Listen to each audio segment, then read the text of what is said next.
se lo puso al hombro la enorme compañera que tenemos en el Senado provincial y que también fue parte de la enorme década ganada en la Cámara de Diputados de la Nación. Estoy hablando de la compañera Teresa García. Teresa, buenas tardes. Ezequiel Guasora, Natalia Tolaba, te saludamos. ¿Cómo estás, Tere? ¿Qué tal? Buenas tardes, ¿cómo les va? ¿Cómo andás, compañera? Bueno, Tere, contanos un poquito cómo sigue avanzando esta causa sobre los aportantes truchos de María Eugenia Vidal. Bueno, mañana justamente tengo que estar en La Plata a las 11 de la mañana porque me citó el fiscal a ratificar la denuncia, cosa que voy a hacer, y además ampliarla. Porque en los términos, desde que empezó con Juana Morín, el primero de los casos que exhibió, hasta el día de hoy se han ido multiplicando por cantidades. La denuncia fundamentalmente está basada en el no cumplimiento o en la violación de la ley de campañas que tiene. La primera es quiénes son los responsables según la ley, y en caso de sanciones es el presidente de partido, el tesorero, vice primero, en este caso Jorge Macri, vice segundo Grindetti, Federico Salvay, y la presidenta del partido, María Eugenia Vidal, y María Fernanda Inza, la tesorera. Por eso en cabeza de ellas, porque la ley determina que tiene que ser en cabeza del presidente del partido, en este caso María Eugenia Vidal. Luego tiene otros condimentos la ley. María Eugenia Vidal, cuando le preguntan, la gobernadora dice, esta ley tiene muchas lagunas, Claro. Tenemos que mejorar y hacer una nueva ley de financiamiento de los partidos. Mire, gobernadora, no tiene ninguna laguna. El artículo 63 de la ley es más que claro. Dice con claridad que en el capítulo de sanciones que el presidente del partido y el tesorero serán los responsables cuando, no se pueda comprobar el origen de los fondos o las donaciones. Este es el caso. No se está pudiendo comprobar la enorme cantidad de aportantes que salen a declarar que nunca lo fueron. Entonces lo que hay que preguntarse es, la sumatoria de todos esos pequeños aportantes, que dio una determinada cantidad de plata, ¿de dónde salió si los aportantes dicen no haberlo hecho? Entonces la denuncia es en comisión para que se investigue, lavado de activos, porque hay que averiguar de dónde salió la plata, falsificación de la identidad, porque hay una enorme cantidad de personas que han declarado estar en la lista de afiliados del PRO y nunca se afiliaron, por lo tanto hay que ver de dónde sacaron los datos, quién firmó la ficha de afiliación. Creo yo que estamos ante el caso, desde que comenzó la democracia, en materia de instrumentos políticos electorales, en el caso más grave. Realmente, cuando radiqué la denuncia el día 4 de julio, en serio lo hice con una enorme esperanza en que la justicia investigue este tema. Y por último, la gobernadora dice, la denuncia la hizo el kirchnerismo, con una actitud descalificadora, y hay que decirle, mire gobernadora, la haya hecho el kirchnerismo, el radicalismo, el socialismo, el partido cualquiera, el Partido Verde, usted no tiene que contestar eso, tiene que contestar si es verdad o es mentira, porque durante 30 días guardaron un silencio sepulcral, nadie habló, nadie dijo nada. Lo grave es que ahora lo que ha empezado a aparecer, sobre todo del interior de la provincia, pueblo chico, la gente se conoce, hay uno que se busca y encuentra a su vecino, y entonces empiezan a aparecer estas declaraciones de personas, mayormente de Cambiemos, que dicen nunca haber hecho un aporte. Caso el intendente de Mar del Plata, caso Osvaldo Marasco, candidato a intendente de Ituzaingó, que además tienen otro problema, porque las sumas que dicen haber aportado en ese listado son grandes sumas, son de 50.000 pesos. Y yo estimo que va a haber un problema con el fisco, que va a haber un problema con la DGI, con la FIP, perdón, porque, saltó mi edad, mire, con la FIP, porque en verdad es plata que salió de un aportante con un número de documento, de un supuesto aportante con un número de documento que no lo hizo. Entonces, si no lo tendría que haber declarado en ganancias porque es deducible. Claro. Han puesto en problemas a la gente de su propia fuerza política, ¿no? Totalmente. Ahora, Tere, ¿vos qué crees que va a hacer la justicia? Porque imagínate, Teresa, si esto hubiese sido al revés. No quiero ni imaginarme, claro. No quiero ni imaginarme. tengo mucha fe en la justicia, la radiqué en el juzgado 3, Secretaría 7 de La Plata, mañana la voy a ratificar y ampliar, pero quiero hacer una advertencia. Hay otra denuncia en Comodoro Pi, en el juzgado de Casanelo, en el que parece todo ser que van a apuntar a 2 responsables financieros, por las características que ha tomado la denuncia, sí. No vas a hacer cosa que una vez más los que terminen imputados sean, perdónenme la expresión, lo que en mi barrio se dice 2 perejiles. Claro. Porque ellos no son los que tienen la responsabilidad máxima según la ley de financiamiento de partidos políticos.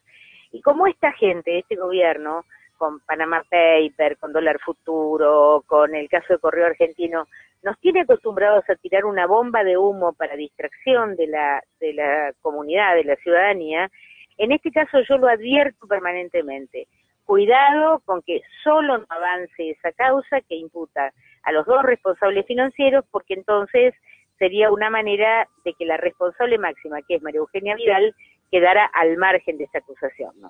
Vos sabés, Tere, que ahí también en el juzgado de Casanelo, el compañero Rodolfo Tailade pidió la reapertura de la causa por tráfico de datos Sí, del lo sé, ANSES. he estado charlando con él, es una denuncia que yo lo acompañé a Rodolfo con la firma en julio del 2016, que es por el uso de la base de datos del ANSES, que es una clara violación a la ley de habeas data, que es la que mantiene la privacidad de los datos personales, y en aquel momento, mirá nuestra inocencia, creímos que intentaban utilizarla cuando impusieran el voto electrónico. Claro. No, muy lejos de eso.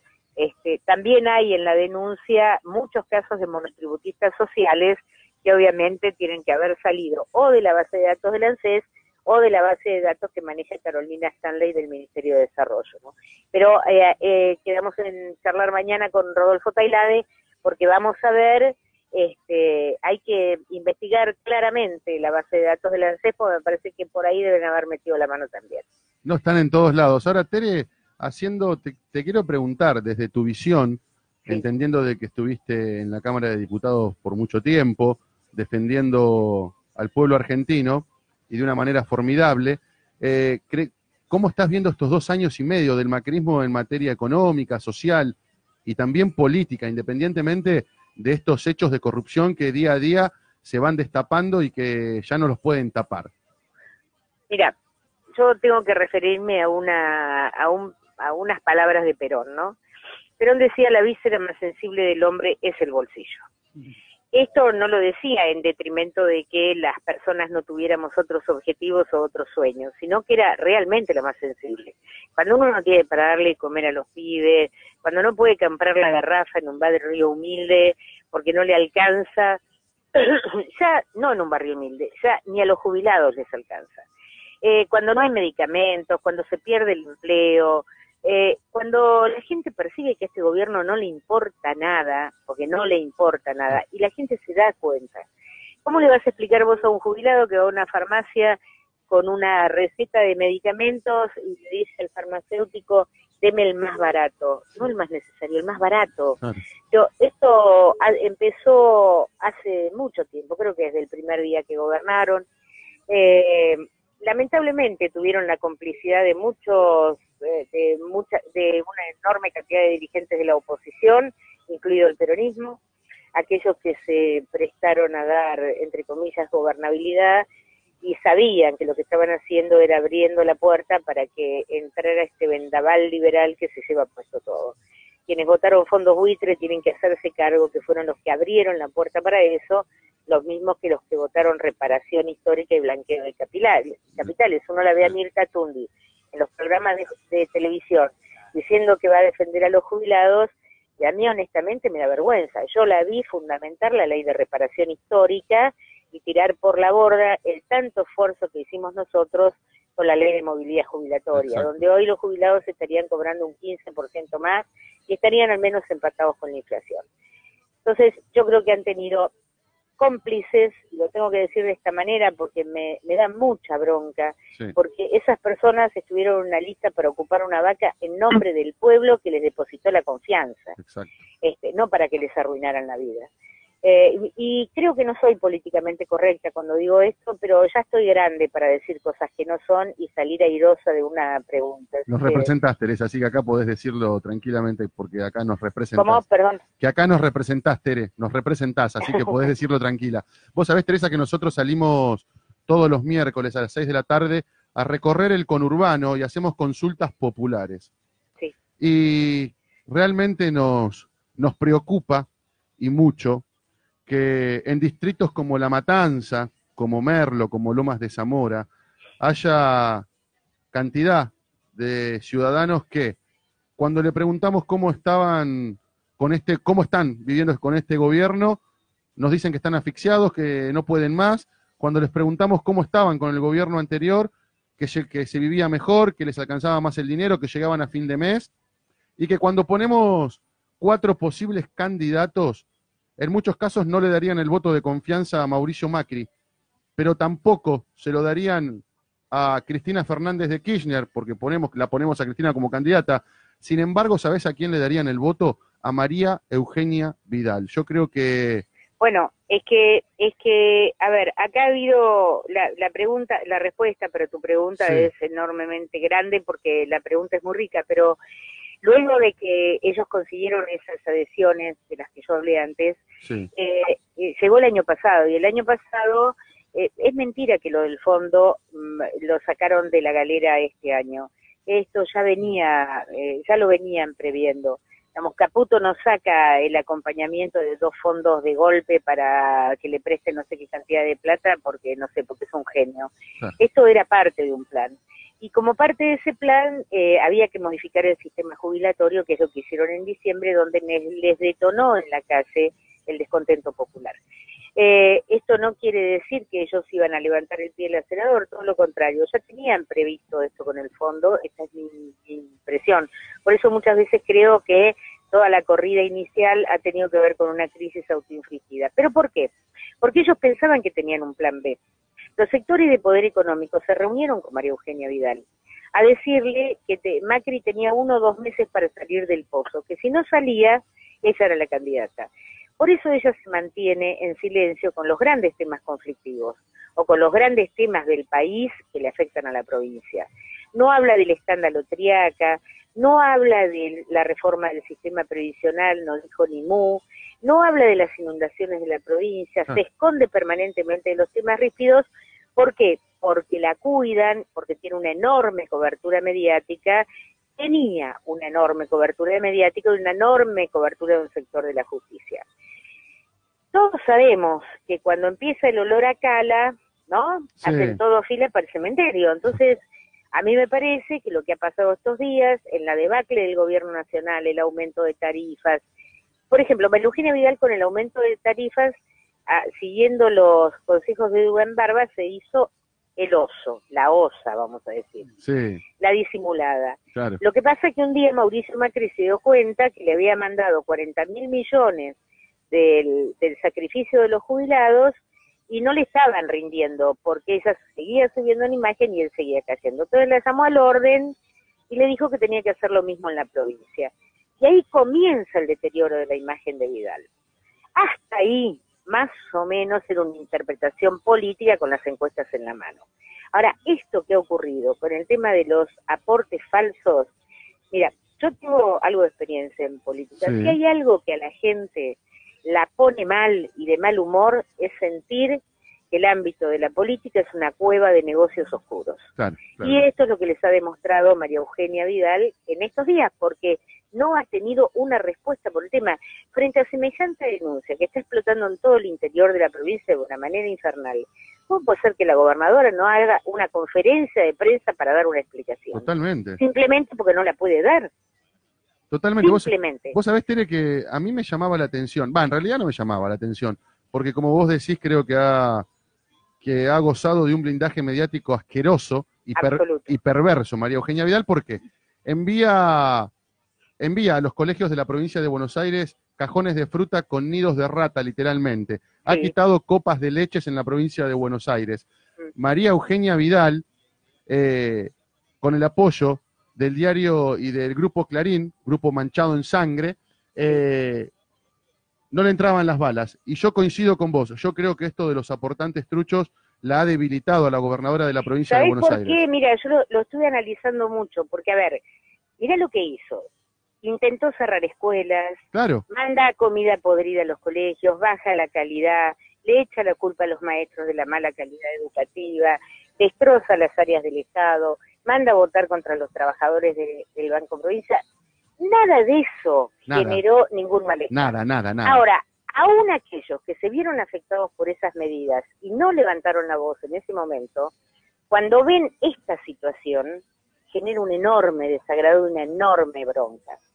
Mucha bronca por parte de la gente. Y hay que tener cuidado por esto que vos decís, porque la gente ya entendió que Macri no le va a resolver ninguno de los problemas que tiene, que mintió toda la campaña y que no lo va a hacer. Ya quedan pocos, solamente el núcleo duro. Un 20%, el resto de la sí. sociedad, aunque todavía no diga a quién quiere para el año que viene o a quién tiene esperanza, por lo menos sabe que en Macri no. Y quedaba oculta, porque esta es la palabra, la ocultaban, Claro. la ocultaban para mantenerla como plan B si el plan A fracasaba. Cuando uno tiene plan B es porque el plan A ya fracasó. Totalmente. Teresa, buenas tardes. Natalia Buenas Toraba, tardes. ¿cómo le va, compañera? Un gusto ¿Qué tal? escucharla. Y mientras que la voy escuchando, voy recordando algunas cuestiones. Cuando el macrismo recién asume, estaban como enloquecidos con el tema del voto le electrónico. Estoy escuchando muy bajito en este momento. A ver, ahí. Ahí sí. Ahí mejor. Cuando Sí. recién asume el macrismo a desgobernar o a gobernar para ellos, me acuerdo que molestaban todo el tiempo continuamente con el tema del voto electrónico. Sí. Hubo un punto donde el tema se dejó de hablar, no molestaron más, no quisieron implantarlo más, nadie más salió a hablar. ¿Puede tener algo que ver con esto que hoy por hoy están tirando de la soguita y están viendo que hay un montón de aportantes truchos? O sea, se pueden haber dado cuenta que, bueno, si el voto electrónico no va como modo operandis de fraude, esto sí va. Lo que pasa es que son dos cosas distintas. A Uno ver. sería el fraude a la voluntad del elector, que eso merece, después les voy a dar un renglón de eso. Bien. El fraude a la voluntad de elegir. El otro es un fraude económico, porque lo que han hecho es decir que usted, su vecino, el de enfrente, Sí. han puesto plata, cuando no la pusieron, pero esa plata está. Entonces hay que ver de dónde viene, qué son proveedores del Estado, contratistas del Estado, qué es plata negra. Claro. Eso ya es otro tipo de fraude. Respecto al primero, asocia bien usted en esto. Ellos son adictos a las bases de datos. De hecho, todos saben, yo no vivo en Capital, pero vive mi hijo, me dice, vieja, yo no entiendo qué pasa. Cada 3 días me llama alguien de parte del intendente de la ciudad de Buenos Aires y sabe lo que pasa en la esquina, si hay un pozo o un árbol caído. Claro. Obviamente, el manejo de las bases de datos que tienen es infernal. Es a lo que han dedicado mucho tiempo, incluso mucho antes de ganar la presidencia.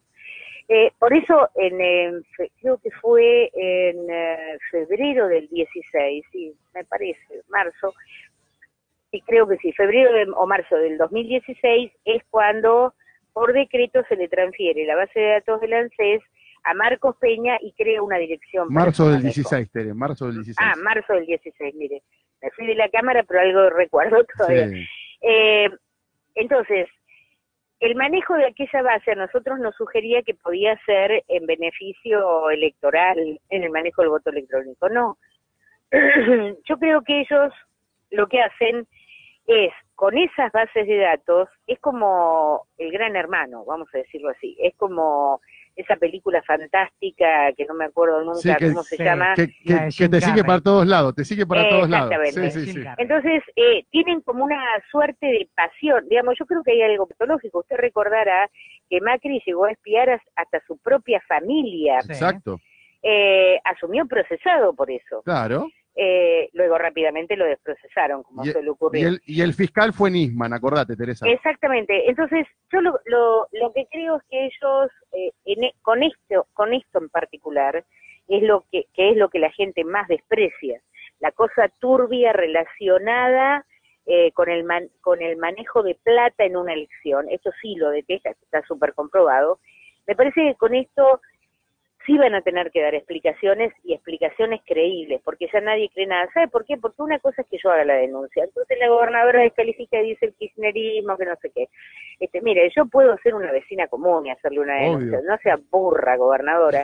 El problema es que ahora los que están denunciando son los propios dirigentes de Cambiemos, porque no quieren quedar pegados o involucrados en una causa.